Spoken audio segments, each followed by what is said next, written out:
Muy buenas tardes, muchas gracias a la Clínica San Francisco por la invitación a abordar este tema que es relativamente frecuente, que es una patología que puede ser subdiagnosticada y es muy importante porque de su diagnóstico oportuno depende la sobrevida renal y por ende la calidad de vida de los pacientes, y es el enfoque de la enfermedad glomerular. Para ello entonces vamos a abordar unos puntos claves. Vamos a hablar algo sobre la anatomía de la nefrona, vamos a hablar de la fisiología de la tasa de filtración glomerular y de la absorción de las proteínas, vamos a hablar de los tipos de proteinuria, vamos a hablar de algo de enfermedad renal, los conceptos básicos, y después a través de algunos casos clínicos hablaremos de los síndromes glomerulares como tal. Entonces, desde el punto de vista de la anatomía de la nefrona, recordemos que la nefrona está constituida por el corpúsculo glomerular. Encontramos entonces la arteriola aferente, que se divide y que va a formar los capilares glomerulares, y posteriormente se constituye o se forma la arteriola eferente. Encontramos la cápsula de Bowman, que es el espacio urinario. Posteriormente el túbulo contorneado proximal, que es donde se absorben la mayoría de los componentes, las proteínas, se absorben la glucosa, el bicarbonato. Posteriormente el asa de Henle con su porción delgada descendente, con su porción gruesa ascendente. Posteriormente el túbulo distal, que a su paso y al tener el contacto con el corpúsculo glomerular va a formar la mácula densa, que es una estructura especializada que es la encargada de la regulación del flujo sanguíneo renal. Posteriormente el conducto colector para liberar posteriormente la orina. Encontramos acá entonces la estructura del corpúsculo glomerular, la arteriola aferente, que se divide en los capilares glomerulares, posteriormente la arteriola deferente, y encontramos la cápsula de Bowman, que es el espacio urinario, para posteriormente seguirse del conducto proximal y liberar la orina. Encontramos también esta estructura del túbulo distal, que a su contacto con el corpúsculo glomerular forma la mácula densa, que son estas células especializadas en la regulación del flujo sanguíneo renal, o las células granulares de la arteriola aferente, que son las encargadas de liberar renina y modificar el tono de la arteriola aferente, ya sea para producir vasodilatación o vasoconstricción. Túbulo distal, unas células especializadas que sensan la cantidad de cloruro de sodio para generar liberación de renina a nivel de estas células, que son las células granulares, y que modifican entonces el tono de la arteriola aferente. Entonces esta estructura básicamente está constituida por estas células especializadas del túbulo distal, por las células granulares de la arteriola aferente y por unas células mesangiales extraglomerulares que sirven de sostén a la estructura. Es importante mencionar en este esquema la estructura como tal del capilar glomerular, porque de acuerdo a la lesión de cada una de estas pequeñas estructuras, pues se presentan algunas patologías glomerulares. Entonces encontramos la pared del capilar glomerular, vemos a nivel del espacio urinario, teniendo contacto con la orina, los podocitos, que son unas células especializadas encargadas de generar una barrera al paso de determinados componentes como las proteínas. Encontramos un espacio entre ambas células, entre los podocitos, que es el diafragma de hendidura, que está constituido por unas estructuras proteicas que impiden la liberación el paso de determinados componentes, ya sea gracias a su estructura como tal de barrera o a su carga eléctrica. Encontramos la membrana basal glomerular, en contacto con los podocitos, la lámina rara externa, en contacto con la luz capilar, la lámina rara interna, y encontramos en la mitad de la estructura la lámina densa. Y a nivel de la luz capilar encontramos las células endoteliales, que digamos que van directamente en contacto con la luz capilar. En ese sentido, la lesión de algunas de estas estructuras es lo que genera como tal las enfermedades glomerulares. Por ejemplo, cuando tengo una lesión en los podocitos, pues genero las podocitopatías, como por ejemplo la glomerulosclerosis focal y segmentaria o la enfermedad de cambios mínimos en los niños. Cuando tengo lesiones en la membrana basal glomerular, uno de los ejemplos es la nefropatía membranosa. Y cuando tengo lesiones en las células endoteliales, pues eso es una de las características o las células que se lesionan en la diabetes o por ejemplo en la hipertensión arterial. Aquí encontramos entonces los podocitos, y entre las dos células o entre los dos podocitos el diafragma de hendidura, que es un entramado de unos componentes proteicos que impiden el paso de determinados elementos y sirven de barrera. Aquí encontramos entonces la mácula densa, y quise traer esto porque es importante en el escenario clínico saber cuando un paciente está hipotenso, cuando un paciente está hipertenso, cuando un paciente está hipervolémico, qué pasa y cómo se regula el flujo sanguíneo renal. Entonces, la estructura encargada de regular el flujo sanguíneo renal y por ende la tasa de filtración glomerular es la mácula densa. Recordemos que la mácula densa está constituida por unas células especializadas del túbulo distal a su paso o al tener contacto con el corpúsculo glomerular. Además por las células justaglomerulares, que son unas células granulares de la arteriola aferente, que son las encargadas de la liberación de renina. Entonces, existen dos mecanismos fisiológicos para la regulación del flujo sanguíneo renal. El primero de ellos se denomina el reflejo miogénico, que básicamente se presenta cuando hay modificaciones en la presión arterial. Por ejemplo, cuando yo tengo un paciente con hipotensión arterial, existen unos vasoreceptores aquí en la arteriola aferente que generan liberación de renina porque sensan esa disminución de la presión. Se activa el eje renina-angiotensina-aldosterona para producir retención de líquido y para producir aumento del tono vascular. De esa manera se mantiene el flujo sanguíneo renal. El otro reflejo se denomina el reflejo túbulo glomerular o el feedback túbulo glomerular, que básicamente se presenta o se da gracias a la acción de las células de la mácula densa del túbulo distal cuando llega y sensa el cloruro de sodio.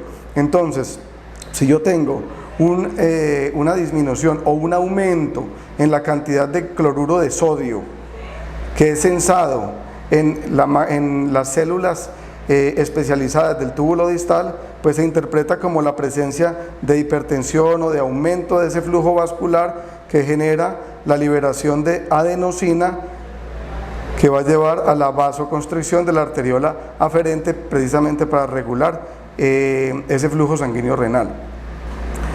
Entonces, estos dos mecanismos son los mecanismos principales por los cuales se regula el flujo sanguíneo renal. Este esquema lo traje para mostrarles los tres principales mecanismos por los cuales se produce la orina. Aquí encontramos la arteriola aferente, encontramos el capilar glomerular, la arteriola eferente, que posteriormente se convierte en los vasos peritubulares. Aquí encontramos entonces la cápsula de Bowman con su espacio urinario, que va directamente en contacto con el capilar glomerular. Entonces el primer paso se denomina filtración glomerular, que es el paso de ese ultrafiltrado del plasma a través de la membrana basal glomerular y pasa hacia el espacio urinario a la cápsula de Bowman.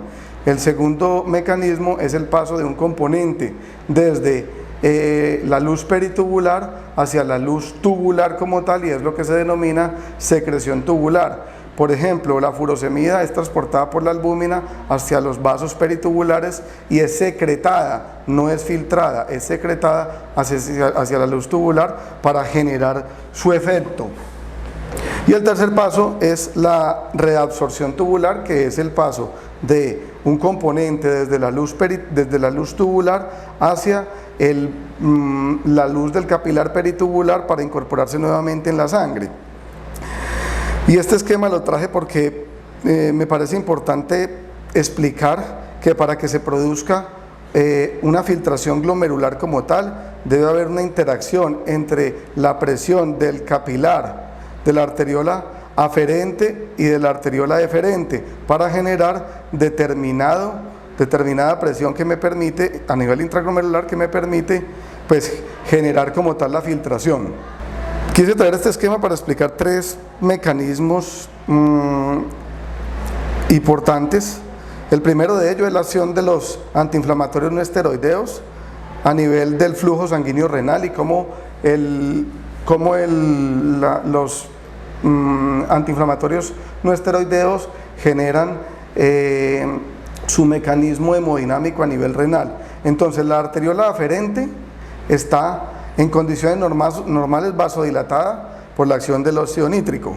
En condiciones patológicas, es decir, cuando yo tengo un estado de deshidratación o de hipovolemia, esta arteriola aferente se encuentra vasodilatada gracias a la acción de las prostaglandinas. Cuando yo administro un antiinflamatorio no esteroideo en un paciente deshidratado o hipovolémico, inhibo las prostaglandinas y se produce una vasoconstricción de la arteriola aferente, produciendo entonces disminución del flujo sanguíneo renal y llevando a hipoperfusión renal, a injuria renal aguda y a necrosis tubular aguda. El segundo ejemplo que quiero traer es el caso de la diabetes mellitus. Recordemos que las primeras etapas de la nefropatía diabética se caracteriza por una hipertensión intraglomerular, lo que genera aumento de la proteinuria como tal. Entonces,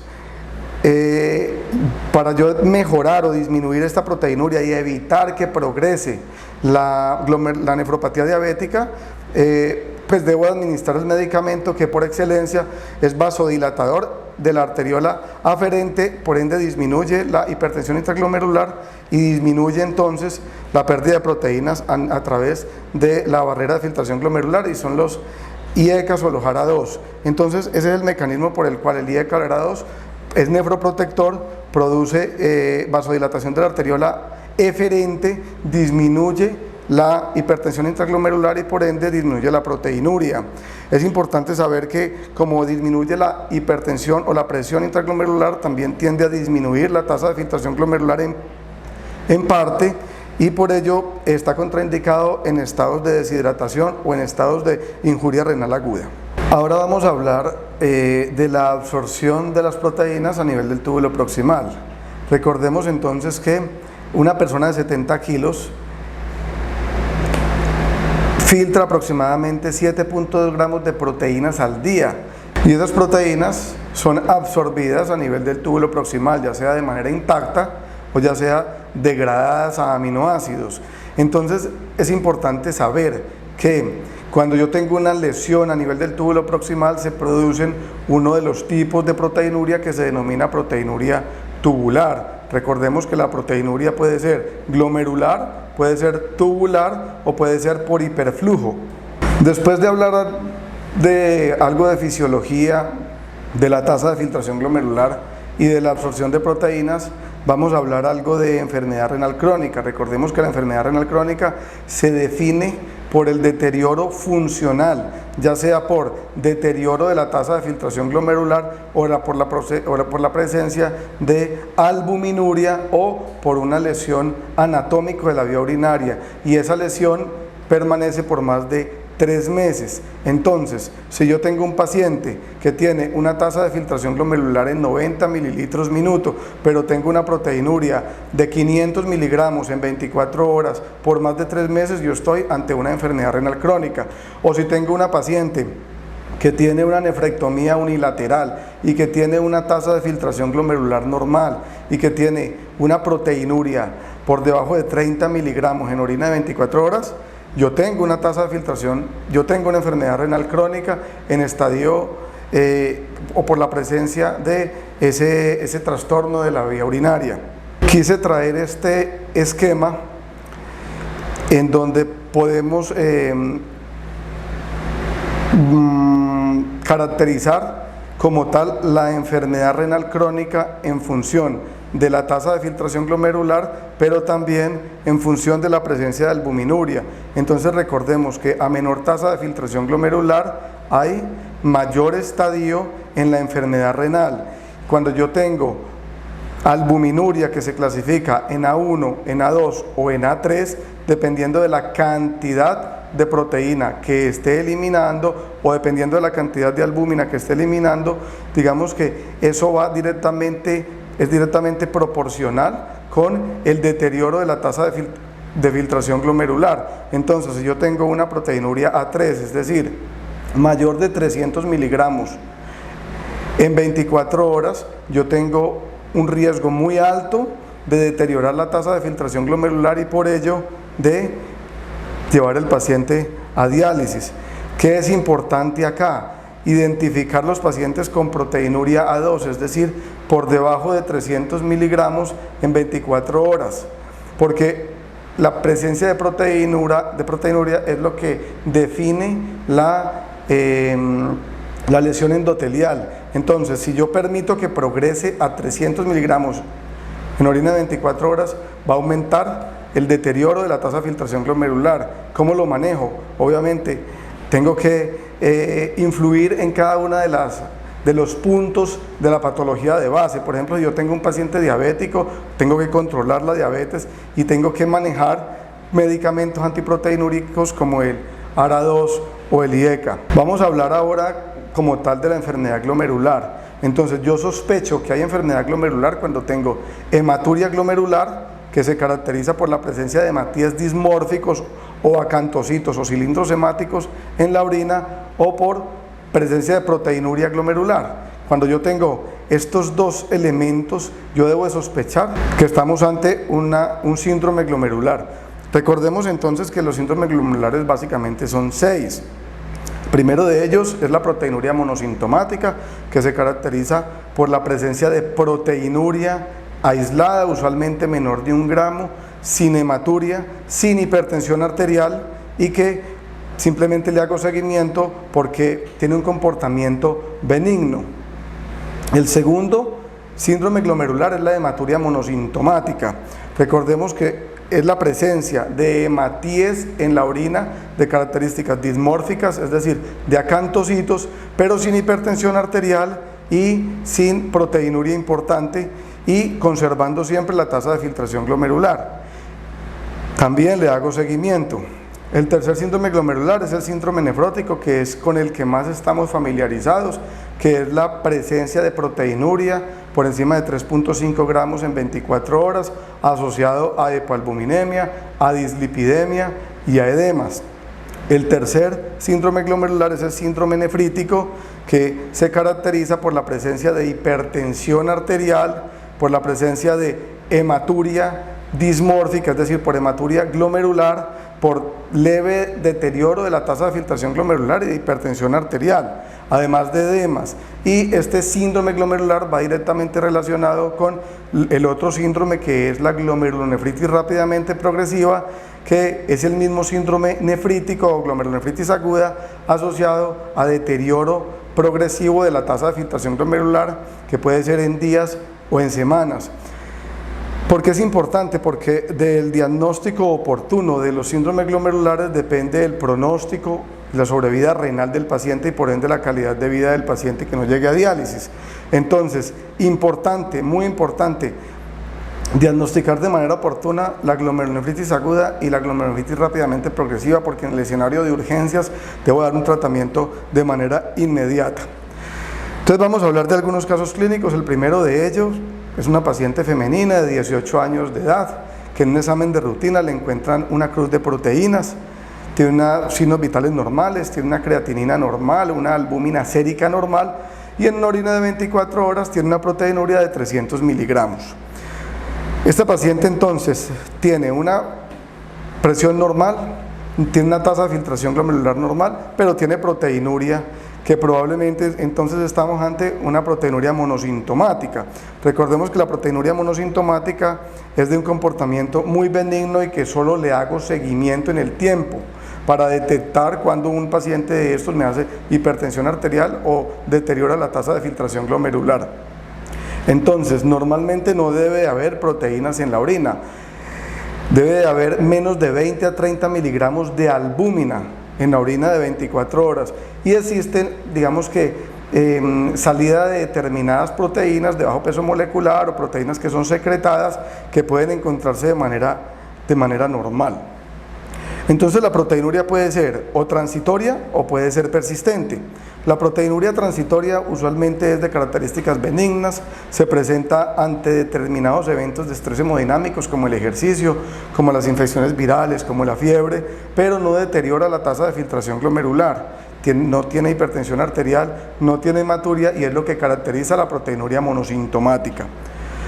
La proteinuria persistente usualmente es una proteinuria de más de 1 gramo que persiste en el tiempo y que si se asocia a deterioro de la tasa de filtración glomerular y si se asocia a hipertensión arterial o hematuria, puedo pensar en realizar una biopsia renal al paciente. Entonces, ¿cuáles son los 3 tipos de proteinuria? El primero es la proteinuria glomerular, que es, digamos que lo que caracteriza a los síndromes glomerulares. Hay una lesión en la barrera de filtración glomerular. Usualmente es una proteinuria por encima de 1 gramo y es persistente. La proteinuria tubular se produce por lesión en el túbulo proximal, por ejemplo en el síndrome de Fanconi. Cuando hay una lesión en el túbulo proximal se superan los mecanismos de absorción de las proteínas y por ende no se absorben y continúan y se expresan en proteinuria. Característicamente hay pérdidas de otros componentes que se absorben en el túbulo proximal, como por ejemplo bicarbonato o glucosa, entonces uno encuentra pacientes con glucosuria también. Y el tercer mecanismo es la proteinuria por hiperflujo, que se presenta cuando tengo un exceso de proteínas o de producción de alguna proteína en la sangre, por ejemplo, en las gamapatías monoclonales, que se caracteriza por la producción, por ejemplo, de cadenas livianas de inmunoglobulinas. Esa cantidad de proteínas es filtrada en el glomérulo y superan los mecanismos de absorción en el túbulo proximal, lo que genera presencia de proteinuria por hiperflujo. Entonces, desde el punto de vista de la clasificación clínica de la proteinuria, puede ser transitoria, que es la que acabamos de mencionar, que es la proteinuria que es benigna y que se presenta ante determinados eventos de estrés hemodinámico. La proteinuria persistente, que puede ser ortostática, que también se presenta ante eventos de estrés hemodinámicos, que también es de características benignas, pero que se presenta cada vez que hay, digamos que estos eventos de estrés hemodinámico. La proteinuria por desbordamiento o por hiperflujo, que es la que acabo de mencionar, como en el caso del mieloma múltiple, por ejemplo. La proteinuria glomerular, que es lo que caracteriza las patologías glomerulares. La proteinuria túbulo-intersticial, que básicamente se presenta por determinados agentes tóxicos, como por ejemplo intoxicación por metales pesados, por inflamatorios no esteroideos, que generan una nefritis túbulo-intersticial y llevan a la presencia de proteinuria. Y la proteinuria postrenal, que es la que caracteriza las enfermedades como la nefrolitiasis, la urolitiasis o la presencia de tumores. Entonces cuando tengo proteinuria, tengo que medir la proteinuria y estimar la tasa de filtración glomerular. Digamos que ese es como el algoritmo del estudio de la proteinuria. Si la tasa de filtración glomerular es normal y la proteinuria no es importante, es una proteinuria usualmente por debajo de 1 gramo, yo puedo estar ante una proteinuria monosintomática. Si no tengo hipertensión arterial y no tengo hematuria, le hago seguimiento en el tiempo. Pero si esa proteinuria es mayor de 1 gramo, deteriora la tasa de filtración glomerular y se asocia a hipertensión arterial o se asocia a hematuria, pues tengo que pensar en un síndrome glomerular y probablemente, si descarto secundarismo, debo llevar el paciente a biopsia renal. Entonces, si tengo hematuria y si tengo proteinuria, tengo que descartar un síndrome glomerular, uno de estos 6 síndromes glomerulares. En el caso clínico número 2, tenemos una paciente de 18 años, la misma paciente, que en un examen de rutina encontraron una hematuria de características glomerulares, es decir, tenía una hematuria microscópica con presencia de hematíes dismórficos y de acantocitos, sin proteinuria y con una tasa de filtración glomerular normal. Entonces estamos probablemente ante una hematuria monosintomática. Entonces recordemos que cuando yo tengo un paciente con hematuria, el algoritmo dice, hágale una morfología, es decir, caracterice esa hematuria. La hematuria glomerular pues recordemos que es la presencia de hematíes dismórficos y la baja es la presencia de hematíes eumórficos. Entonces, si tengo hematuria dismórfica, tengo que pensar en una patología glomerular. Si tengo hematíes eumórficos, debo de pensar en otra patología, por ejemplo, en una infección de vías urinarias o en urolitiasis o en tumores, por ejemplo. Entonces, ya hablamos de los dos primeros síntomas glomerulares, de la hematuria monosintomática y la proteinuria monosintomática. En este tercer caso clínico, encontramos a una paciente femenina de 60 años de edad que refiere a un cuadro de 6 meses de evolución de edemas generalizados, principalmente palpebrales, matutinos, con orinas espumosas, con presión normal. La paciente no presenta hematuria, pero presenta una proteinuria importante. Tiene entonces en la orina de 24 horas una proteinuria de 6 gramos y tiene una albúmina sérica en 1 gramo, tiene una dislipidemia mixta. Probablemente entonces estamos ante un síndrome glomerular tipo síndrome nefrótico. Cuando yo sospecho de la presencia de una enfermedad glomerular, siempre tengo que hacer una historia clínica completa, tengo que indagar en los antecedentes familiares, en un examen físico completo, tengo que buscar la causa de ese síndrome glomerular, es decir, tengo que buscar el secundarismo, descartar la presencia de hipertensión arterial, de diabetes, de enfermedades autoinmunes, de enfermedades neoplásicas o de enfermedades infecciosas crónicas, y siempre tengo que establecer el tiempo de evolución de ese síndrome glomerular para determinar si estoy ante un proceso agudo o un proceso crónico. Aquí vemos, por ejemplo, el edema típico del síndrome glomerular. Esta coloración en los hechos ungueales, característico de la presencia de hipoalbuminemia y de la desnutrición. Los edemas característicos palpebrales del síndrome nefrótico. La presencia de santelasmas, que es lo que caracteriza también a los síndromes nefróticos crónicos como consecuencia de la dislipidemia crónica. Entonces, ante sospecha de enfermedad glomerular, lo primero es estimar o medir la tasa de filtración glomerular. Debo hacer un uroanálisis para detectar la presencia de proteinuria, de hematuria, para mirar el sedimento urinario, un hemograma, para determinar la presencia, por ejemplo, de anemia, que nos ayude a pensar que es un proceso crónico, es un proceso agudo, y siempre tengo que descartar secundarismos, por ejemplo, infecciones crónicas, neoplasias o enfermedades inmunológicas. Entonces, dependiendo del grupo etario, si tengo un paciente joven, debo descartar inicialmente enfermedades autoinmunes o enfermedades infecciosas crónicas, como por ejemplo la presencia de lupus, la presencia de vasculitis, por ejemplo, o la presencia de hepatitis B, hepatitis C, VIH. Y en edades, digamos que más avanzadas, siempre tengo que descartar presencia de patologías neoplásicas. Entonces siempre tengo que solicitar una endoscopia de vías digestivas altas, una colonoscopia, un PSA, tengo que mirar una radiografía de tórax, tengo que solicitar mamografía, citología cervicovaginal, es decir, las patologías neoplásicas más frecuentes. Esto como secundarismo de patologías glomerulares. Siempre tengo que tener una ecografía renal, una imagen para descartar la presencia de masas o hallazgos que me hagan pensar en patologías renales crónicas o agudas. Y una vez descarte todo el secundarismo, tengo que determinar la posibilidad de mirar si le hago biopsia renal o no al paciente. Entonces, recordemos que el síndrome nefrótico se caracteriza por la presencia de proteinuria mayor a 3.5 gramos en 24 horas, por la presencia de edemas, por la presencia de hipoalbuminemia y por la presencia de dislipidemia. Estas son las principales causas de patología glomerular. Como tal, las enfermedades etiológicas. Entonces, la primera causa es la nefropatía diabética, después vienen las patologías primarias como tal, como la enfermedad de cambios mínimos, como la glomerulosclerosis focal y segmentaria, la nefropatía membranosa y más.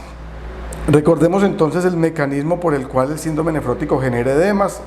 Ante la presencia de proteinuria, hay hipoalbuminemia, eso disminuye la presión oncótica a nivel intravascular con aumento de presión hidrostática y salida extravasación de líquido hacia el espacio intersticial. Eso entonces reduce el volumen plasmático, lo que genera que se active el sistema renina-angiotensina-aldosterona, que se activen o liberen péptidos natriuréticos, que se aumente la liberación de vasopresina, lo que genera retención de agua, retención de sodio y por ende edemas.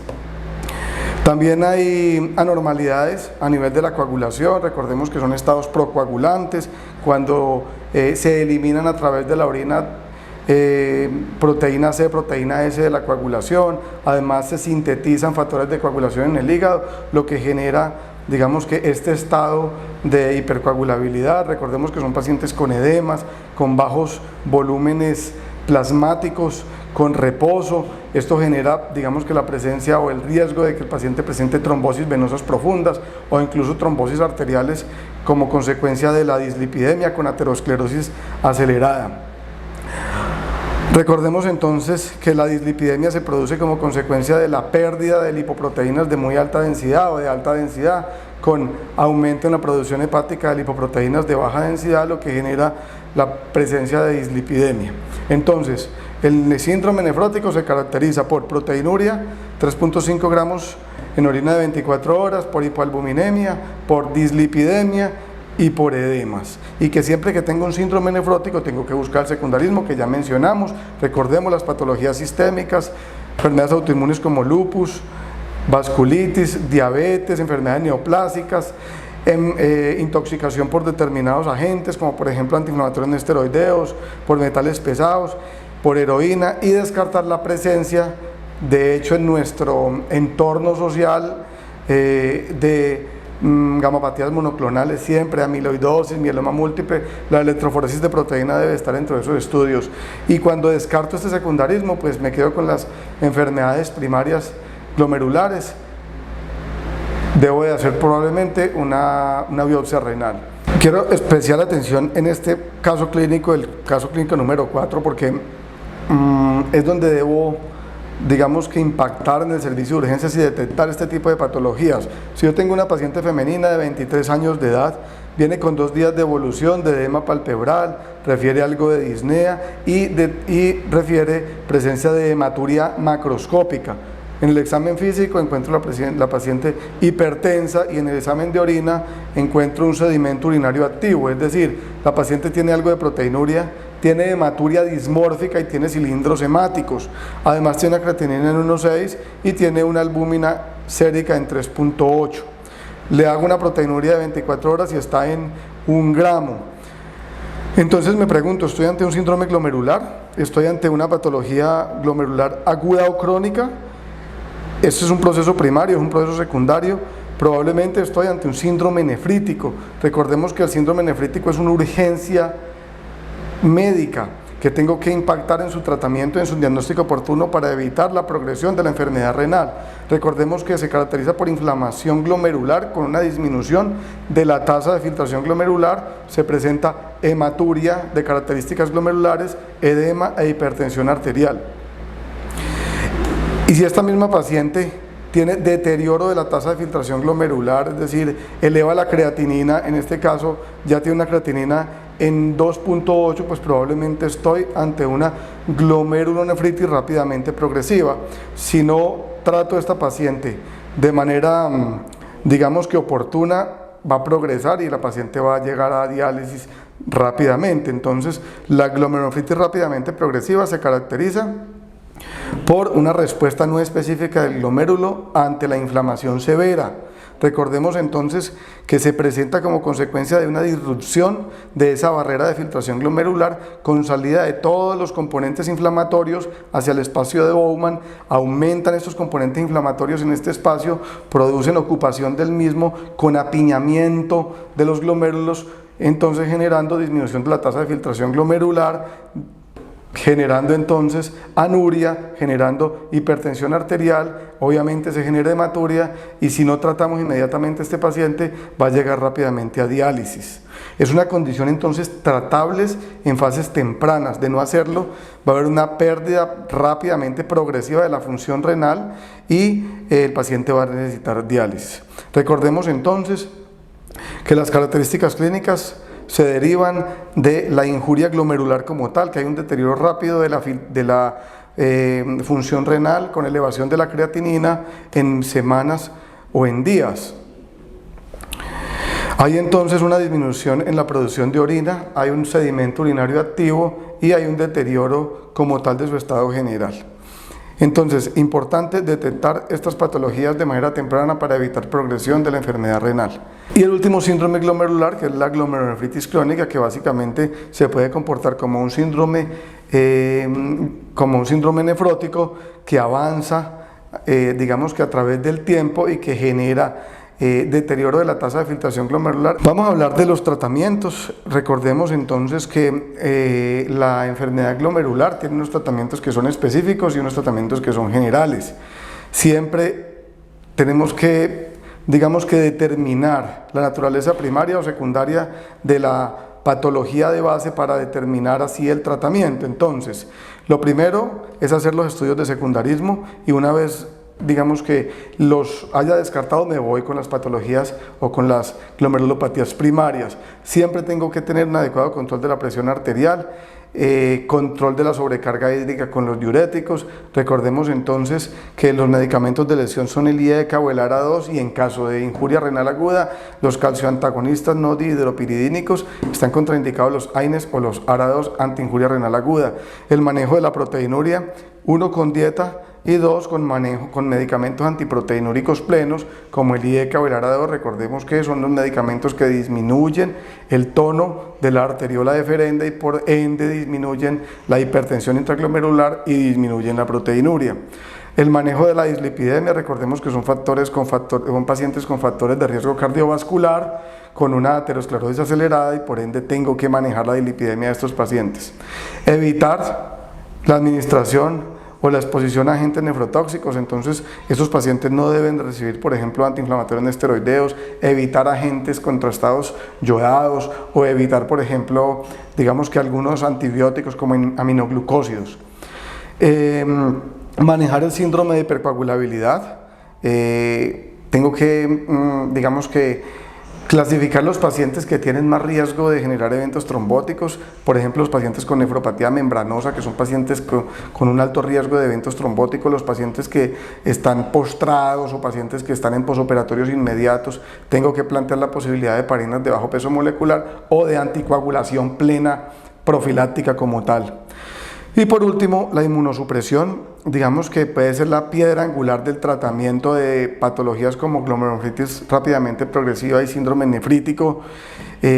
Recordemos que siempre tengo que descartar la presencia de infecciones agudas en el escenario del servicio de urgencias cuando descarto procesos sépticos, que puede ser el diagnóstico diferencial. Entonces, pues la indicación es desparasitar al paciente y posteriormente el manejo con metilprednisolona e incluso después con bolos de ciclofosfamida. Esto en cuanto al manejo. Para llevar a casa, entonces, lo primero es identificar la presencia de proteinuria en enfermedades sistémicas. Recordemos que la proteinuria se traduce en lesión endotelial. Ahí tengo que impactar. Si manejo la proteinuria en el paciente, por ejemplo, con nefropatía diabética, voy a evitar progresión de la enfermedad renal y voy a evitar que el paciente llegue a diálisis. Siempre tengo que buscar secundarismos. Recordemos que, por ejemplo, el síndrome nefrótico puede presentarse en el contexto de un síndrome paraneoplásico. Entonces, siempre tengo que buscar patologías secundarias y de hecho ese es el tratamiento. Si tengo un paciente con una glomerulopatía asociada a VIH, pues el tratamiento es el tratamiento del VIH y probablemente vaya a mejorar la glomerulopatía. Y siempre debo identificar en el escenario del servicio de urgencias las patologías glomerulares que impactan de manera inmediata en la sobrevida renal del paciente. Entonces siempre vamos a identificar la glomerulonefritis rápidamente progresiva o la glomerulonefritis aguda o el síndrome nefrítico. Muchas gracias.